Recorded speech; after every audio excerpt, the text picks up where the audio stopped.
नमस्कार मित्रांनो, आता आपण एका अत्यंत पवित्र आणि अत्यंत छान अशा जागेवरती आहोत। ही ती जागा आहे जिथे राजर्षी शाहू महाराजांचा राज्याभिषेक झालेला आहे आणि अनेक वर्ष राजर्षी शाहू महाराज या ठिकाणी राहिलेले आहेत आणि ही ती वास्तू आहे जिथे शाहू महाराजांचा दरबार वगैरे भरायचा हे सगळं तुम्हाला बघून आलं। आणि आणखी एक विशेष त्याची महत्त्वाची गोष्ट तुम्हाला सांगायची आहे, त्याच्यासाठी आपण काय केलं आहे,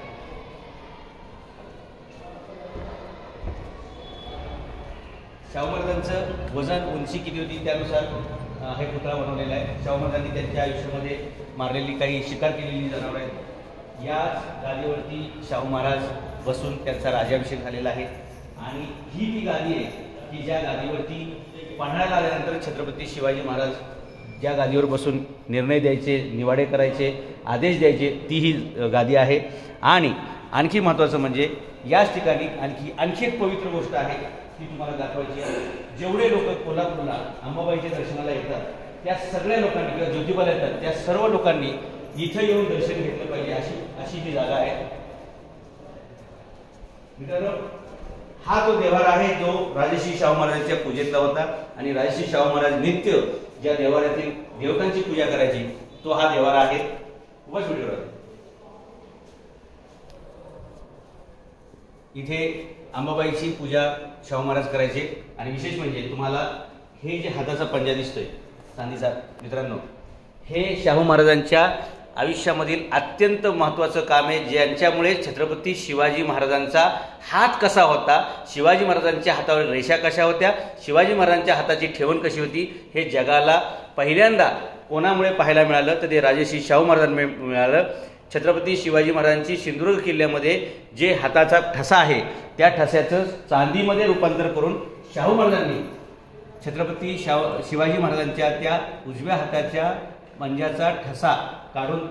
त्याची सुद्धा शाहू महाराज पूजा करायची। अर्थ मित्रांनो सोपा आहे की छत्रपती शिवाजी महाराजांना आपण फॉलो करणं म्हणजे त्यांच्या विचारांना फॉलो करणं आणि शिवाजी महाराजांचा आशीर्वाद म्हणजे शिवाजी महाराजांनी जे शिकवलं की रयतेच पोटास लावणे आहे, रयतेला रोजगाराला लावणं, लोकांचं कल्याण करणं आणि तोच आदेश मानून जेव्हा शाहू महाराजांना घाटगे फॅमिलीतून दत्तक घेऊन या कोल्हापूरच्या गादीचे राजा म्हणून राज्याभिषेक झाला, त्याच्यानंतर कित्येक महिने शाहू महाराज एकांतामध्ये बसून शिवचरित्राचा अभ्यास करत होते आणि शिवचरित्राचा अभ्यास करून त्यांनी आपल्या आयुष्यामध्ये लाखो लोकांच्या उद्धारासाठी राधानगरी धरण बांधण्यापासून ते मुलांसाठी बोर्डिंग काढणं, शाळा काढणं ही जी सगळी लोकोपयोगी कामं केली मित्रांनो ती ह्या अंबाबाईच्या आशीर्वादाने आणि ह्या छत्रपती शिवाजी महाराजांचा जो हात दिसतोय तो हात कर्तृत्वाने शाहू महाराजांच्या पाठी उभा होता आणि म्हणून शाहू महाराज राजर्षी छत्रपती शाहू महाराज झाले। या ठिकाणी येऊन प्रत्येक शिवभक्तांनी नतमस्तक व्हायला पाहिजे, या गादीचं दर्शन घेतलं पाहिजे, या हाताचं दर्शन घेतलं पाहिजे आणि मला वाटतं जेवढे लोक अंबाबाईच्या दर्शनाला येतात त्या सर्वांनी ज्योतिबाला अंबाबाईला येणाऱ्या सर्व शिवभक्तांना ही जागा माहीत नव्हती। आम्ही राजघराण्याची परवानगी घेऊन हा व्हिडिओ आपल्यापर्यंत यासाठी पाठवत आहोत की येणाऱ्या सर्व शिवभक्तांनी इथं येऊन ह्या गादीचं पण दर्शन घेतलं पाहिजे आणि शाहू महाराजांचा राज्याभिषेक या ठिकाणी झाला, शिवाजी महाराज ज्या गादीवर बसायची ती गादी इथं आहे त्या गादीला पण आपण दर्शन घेतलं पाहिजे, नतमस्तक झालं पाहिजे।